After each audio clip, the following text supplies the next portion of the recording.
So what we film are very high-speed events that have occurred in a very short amount of time.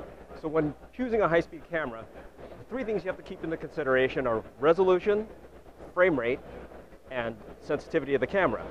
With resolution, we have cameras that will do up to 4K resolution, all the way down to 1 megapixel of resolution. And with those frame rates, they could top out at either 25,000 frames a second, 7,000 frames a second, or even at a 4K resolution of 1,000 frames a second.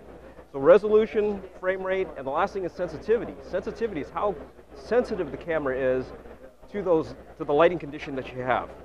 One of the main issues with high-speed cameras is because you're running at such a high frame rate, you have a very short amount of time that light is actually hitting the sensor. So by having a higher sensitivity, you use less light, which gives you more detail.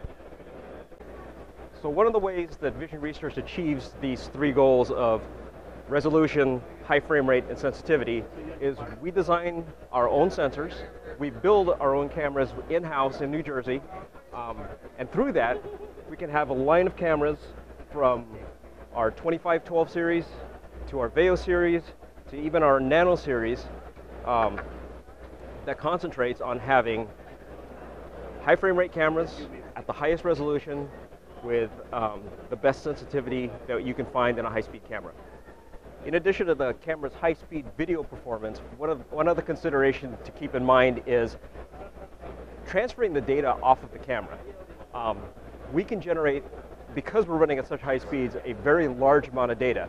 Some of our cameras, including our 2511 series, our ultra high-speed cameras, have as much as 96 gigabytes of RAM. So if you're shooting at 100,000 or a million frames a second for an entire shot, one shot is 96 gigabytes of data. How do you get that data off the camera? So we've got a couple of ways. One is we have onboard flash memory that allows you to transfer that data very quickly from the RAM into the flash memory. The other way is we've improved some of our cameras by using Ethernet control, but we've increased the Ethernet speed to 10 gigabit Ethernet.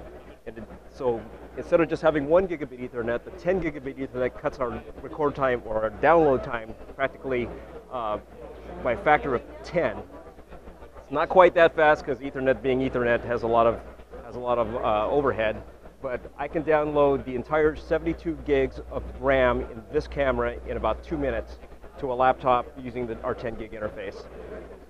So thank you for watching. I hope I gave you some things to think about if you're considering a high-speed camera. I'm Gene. I'm with Vision Research, and thank you again.